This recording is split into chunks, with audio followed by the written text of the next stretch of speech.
Yeah, what do you think about possession and evil spirits and that sort of thing? Good question. Possession of evil spirits.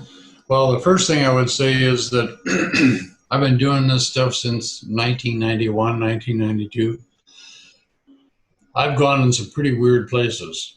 I have never encountered anything that is truly a threat to me. I've encountered things that appeared to be a threat to me, but upon further examination, I discovered it was one of two things. It was either that my own fear was being reflected back to me, and so I was being attacked essentially by one of my beliefs taking form, or it was just an unfamiliar situation in which I didn't realize that I could get sucked into a power game with some doofus who is used to doing that sort of thing to people. So, as far as evil spirits, I would say all the ones I've encountered, if there is such a thing, all the people who might come into that classification are human beings who probably during their physical lifetime were just as big a-holes as they are now non-physically. And they might be a threat to someone who misunderstands what's going on, but I've never really encountered anything that is truly a threat to me. And so I don't see the need for any sorts of protection. And I don't do any incantations to protect myself before I go anywhere. I just figure, I've stepped into burning houses before. You always figure a way out. Why don't we do a revolt? And if you don't, well, What about possession? pardon? Possession. You know, like things like the movie The Exorcist was supposedly based on actual stuff of possession.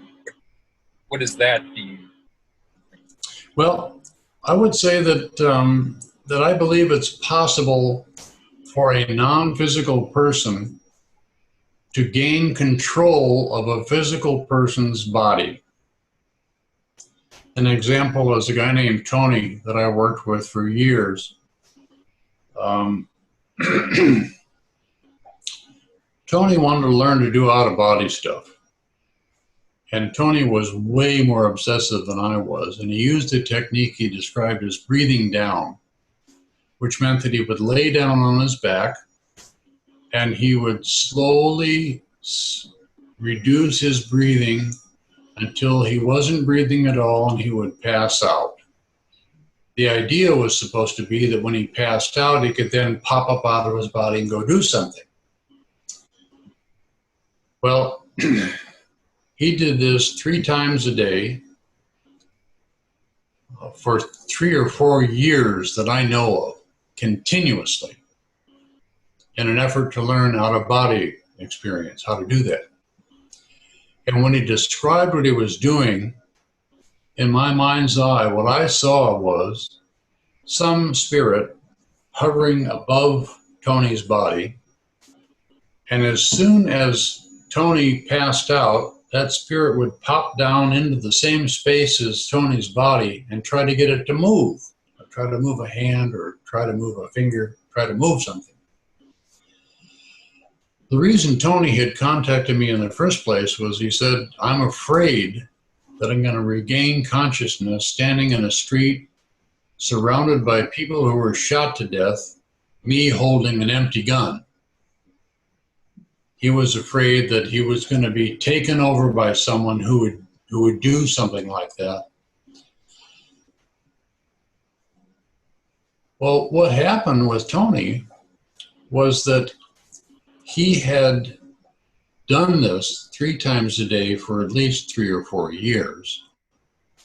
And every time he did it, the same non-physical spirit got a chance to try to get into his body and control his body in some way, move a finger, move an arm, eventually get up and walk around, eventually walk out of the house, so that Tony would regain consciousness, somewhere besides where he laid down, not knowing what had happened.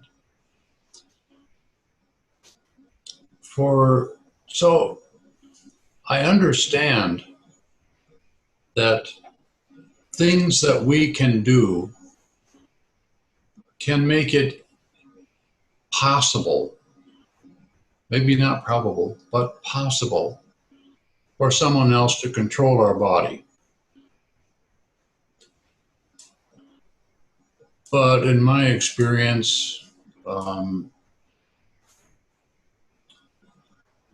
I've never experienced it. I only have the word of Tony. I believe him. I mean, eventually he killed himself. A totally different, sad story about Tony. But possession is not something I worry about or concerned about.